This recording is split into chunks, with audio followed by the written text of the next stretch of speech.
Mga kaibigan, maligayang pagdating sa aking bagong explanation video. Ngayon ay sisimulan na natin ang talakayan tungkol sa apoy sa dugo. Kung nagustuhan ninyo ang video, huwag kalimutang mag-subscribe sa aming channel na Series Explained PH. Para sa mga nanonood mula sa Facebook, ang link ng aming YouTube channel ay nasa video description. I-click lamang ang link at mag-subscribe upang makatanggap ng lahat ng mga update. Maraming salamat po sa inyong suporta. Paano kung ang kapatid na buong buhay mong niyakap ay hindi pala tunay na kapatid, kundi isang nakatagong apoy na unti-unting sinusunog ang inyong pamilya? Isang asawang desperadong naghanap ng katotohanan at may isang pangalan na kapag nabunyag ay kayang gumuho ang lahat. Nagsimula ito sa katotohanang hindi matanggap ni Vanessa. Ang mga salitang narinig niya mula kay Manang Marley ay paulit-ulit na umuukilkil sa kanyang isip. Hindi tunay na si Angel ang Angel na kilala nila. Hindi siya ang kapatid na pinaniwalaan ni Vanessa na magkadugo sila. Ang babaeng nasa kanilang tahanan, ang ngumingiti sa lahat, ang nagpapakita ng inosente, siya pala ay si Kiara. Sa sandaling iyon, huminto ang mundo ni Vanessa. Hindi na ito simpleng hinala, hindi na chismis na maaaring balewalain.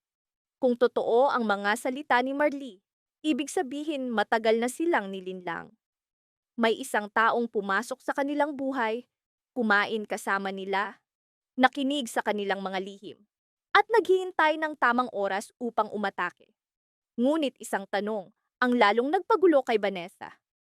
Kung hindi tunay na kapatid si Angel, paano tumugma ang DNA test? Lalong lumalim ang kanyang takot. Ang DNA test, ang pinakamatibay na ebidensya. Ngunit ngayon, sa paglitaw ng mga bagong lihim, maging ang ebidensyang iyon ay tila bahagi ng panlilinlang. Mabilis na tumakas si Vanessa. Hindi niya inisip ang pagod, ang panganib, o kung may sumusunod sa kanya. Ang tanging layunin niya ay makita si Lorene. Kailangan niya ng isang tao, isang mapagkakatiwalaan, isang hindi mag-iisip na siya'y baliw. Nagkita sila sa sementeryo kung saan nananatili ang katahimikan ng mga patay. Doon sumabog ang takot ni Vanessa. Buhay siya, ngunit unti-unting namamatay sa mga lihim ng kanyang pamilya. Nang makita si Lorene, mahigpit niya itong niyakap. Hindi iyon karaniwang yakap, kundi yakap ng isang taong nilulunod ng takot. Nanginginig ang kanyang katawan, bumibigat ang kanyang hininga, at ang kanyang mga mata ay may dalang mga tanong na hindi niya kayang sagutin mag-isa. Lorene, kailangan nating umalis. Hinahabol ako ni Angel. Sa sandaling iyon, nagbago ang hangin sa paligid nila.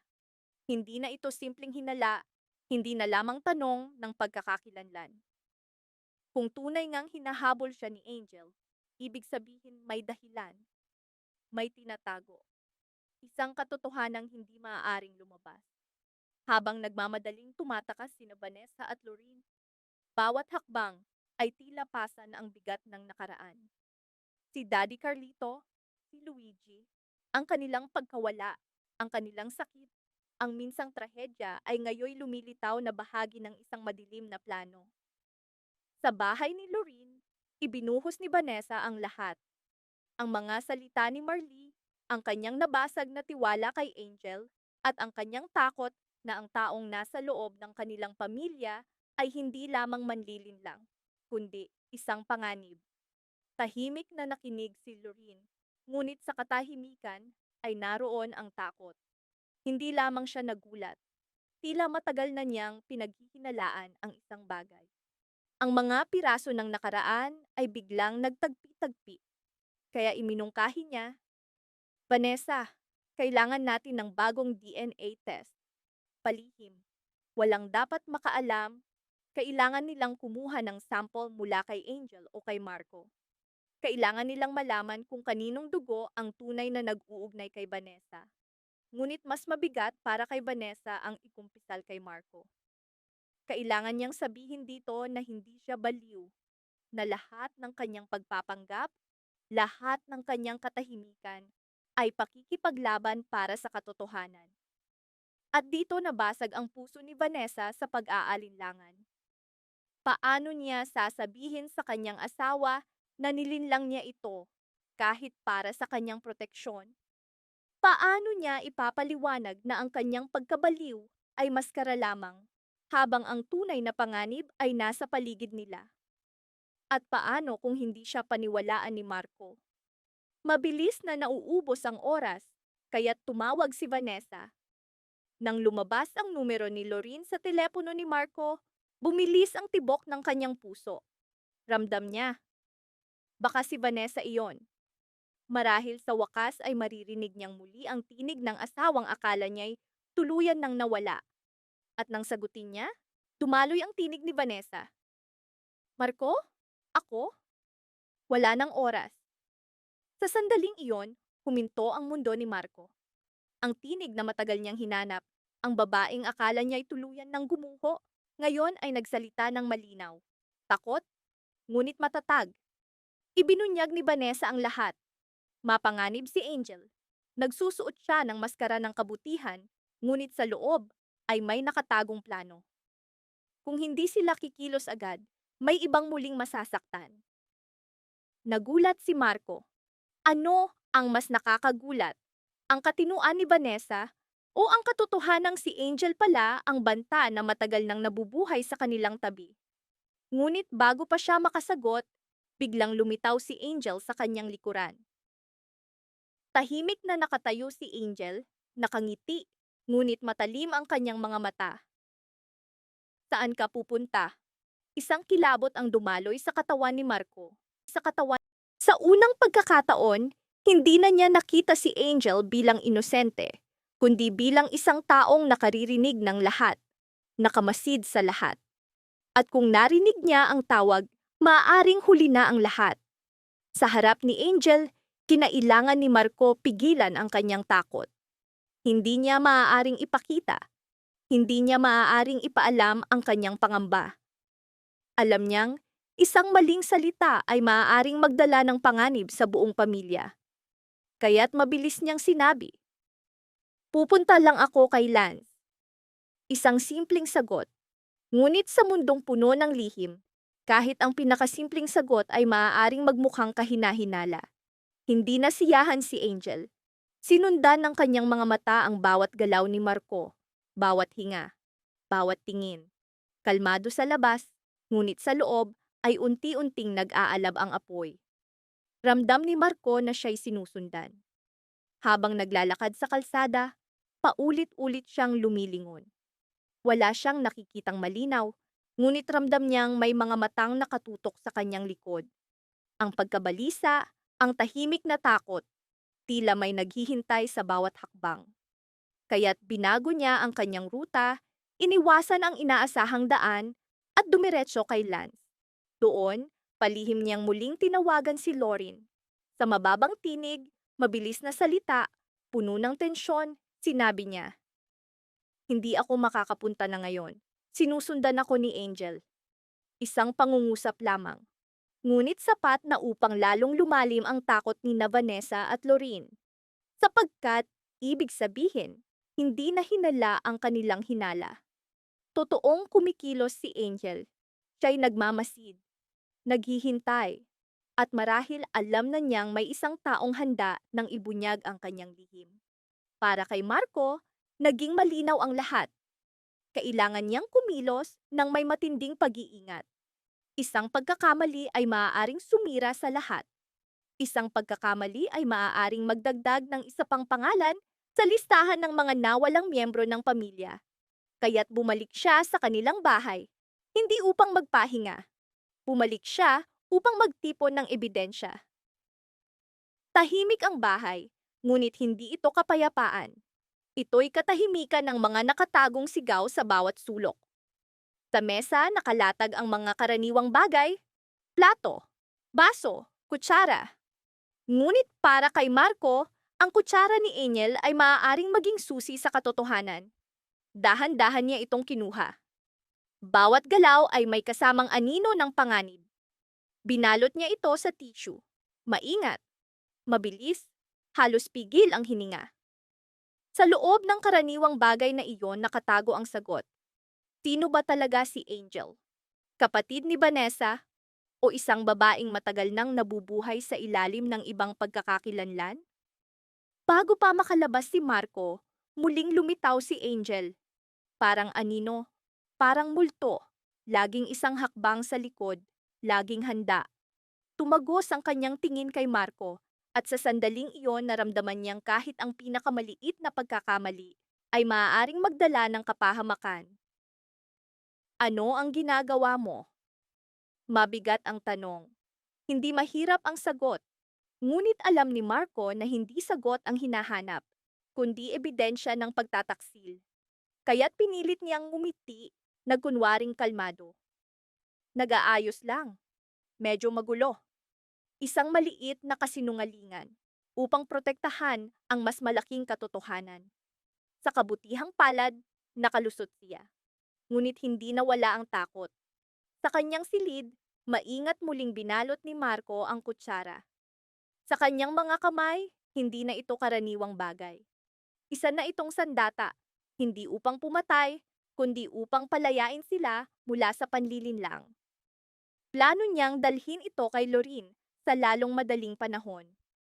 Ngunit habang abala si Marco sa pangangalap ng ebidensya, may isa nang nakakaalam, si Lexi.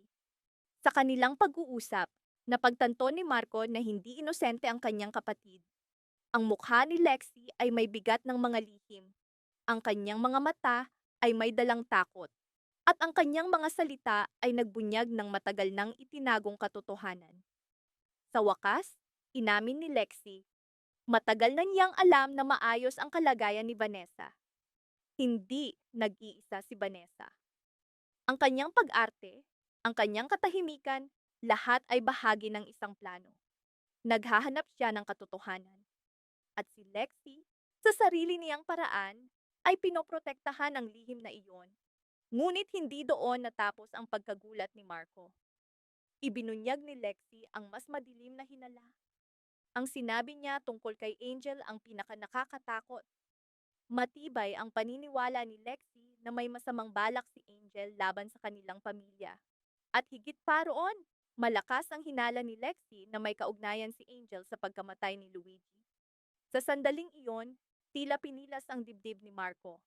Si Luigi ay kanyang anak, kanyang dugo, kanyang buhay, ang buhay na nawala. At kung totoo ang hinala ni Lexi, ang babaeng nasa kanilang tahanan ay hindi lamang sinungaling, kundi mamamatay tao. Paano haharapin ng isang ama araw-araw ang taong maaaring pumatay sa kanyang sariling anak? Paano niya pipigilan ang puot kapag bawat alaala ay muling pumupunit sa kanyang puso? Dahan-dahan, nagsimulang maunawaan ni Marco ang kahulugan ng bawat kilos ni Vanessa. Kilos, ang kanyang pag-arte, ang kanyang paglayo, ang kanyang misteryosong asal, lahat ay bahagi ng desperadong pakikipaglaban. Matagal nang nakita ni Vanessa ang apoy bago pa sila lamunin nito. Ngayon, kailangan nang magpasya ni Marco. Mananatili ba siyang tahimik para sa kaligtasan ng pamilya? O sasama kay Vanessa sa pagbubunyag ng katotohanan na maaaring maglagay sa kanilang buhay sa panganib? Sapagkat sa kabilang sulok ng bahay, tahimik na nagmamasid si Angel. Walang nakakaalam kung gaano nakarami ang kanyang nalalaman. Habang lumalalim ang gabi, lalo ring bumibigat ang pasanin ng mga lihim. Wala nang bagay na tila karaniwan. Bawat hakbang ni Angel, bawat tingin, bawat ngiti ay tila babala. Minsan, nakita ni Marco si Angel bilang bahagi ng pamilya. Isang babaeng may sariling sugat, sariling kahinaan. Ngunit ngayon, bawat ngiti ay nababalutan ng anino.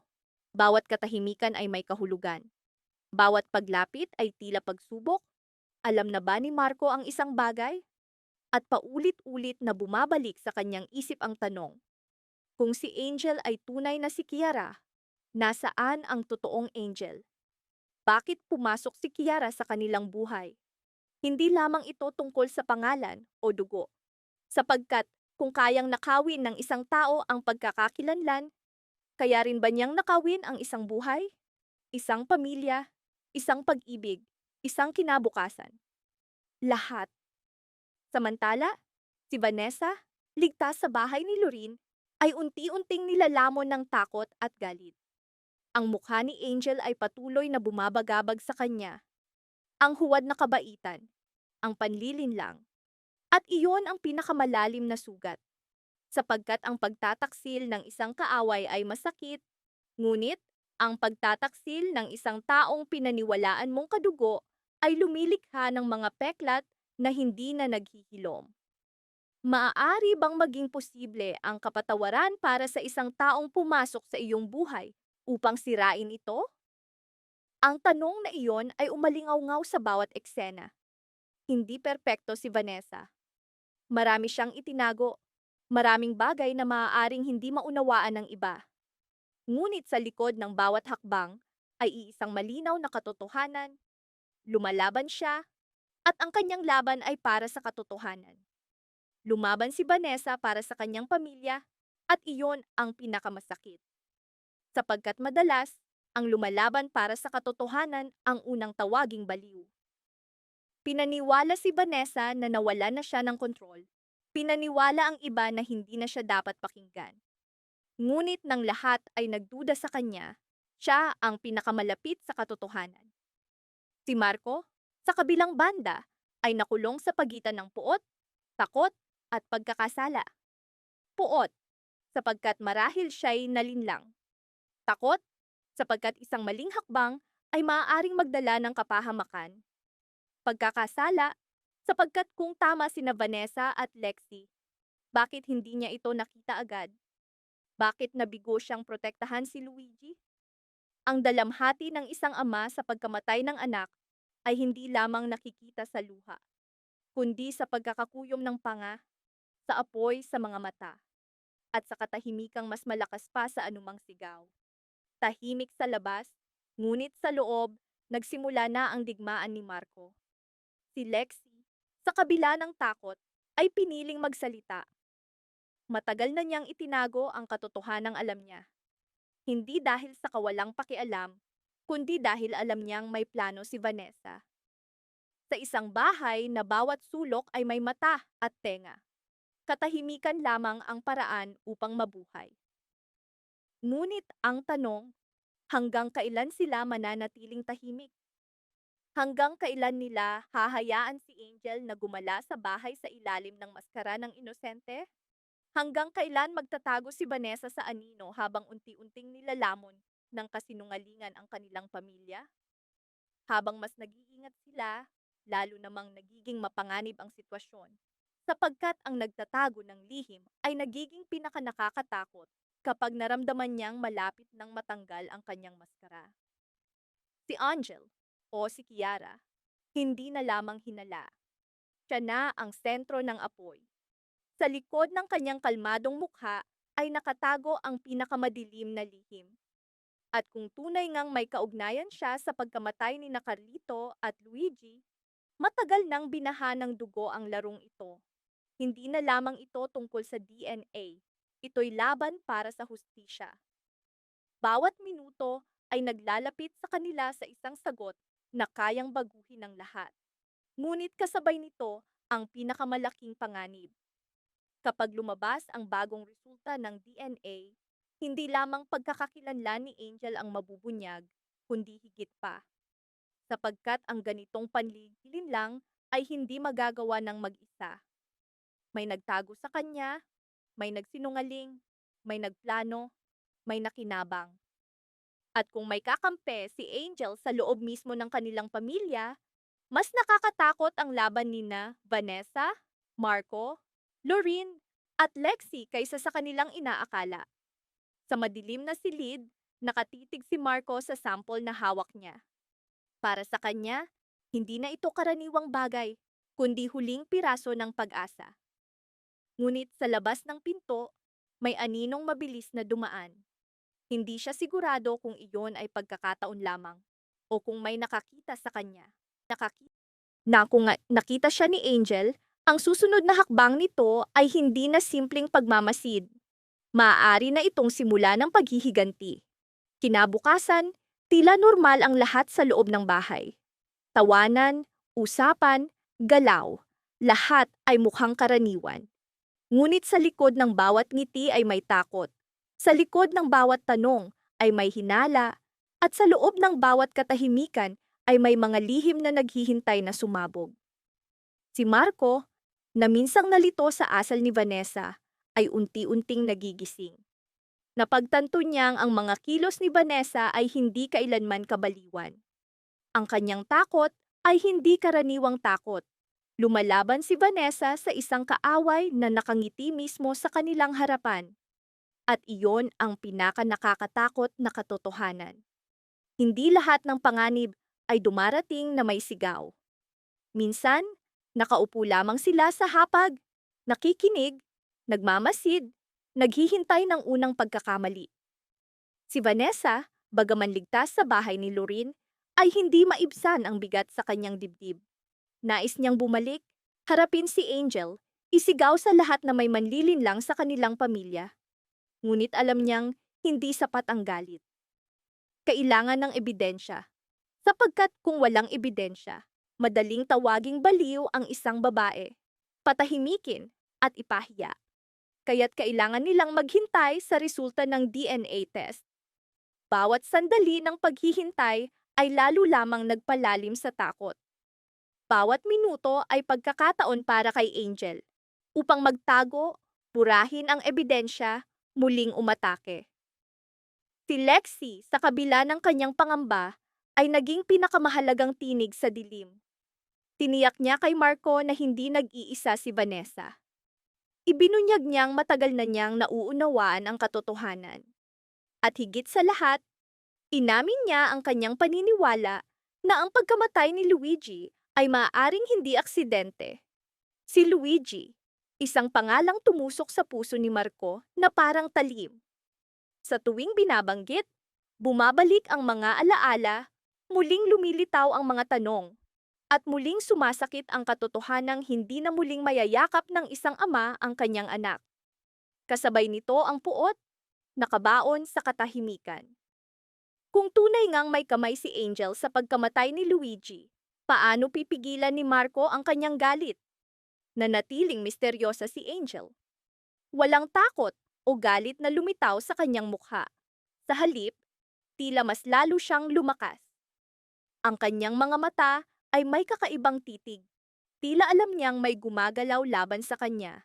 Tila nararamdaman niyang unti-unting nawawala ang tiwala. At ang isang bihasang sinungaling ay nagiging pinakanakakatakot kapag naramdaman niyang nawawala ang kontrol. Lalong tumindi ang laro.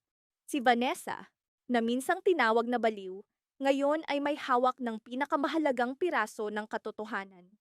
Si Marco, na minsang nalito sa asal ng kanyang asawa, ay handang isugal ang lahat upang matuklasan kung sino ang tunay na halimaw sa loob ng kanilang pamilya.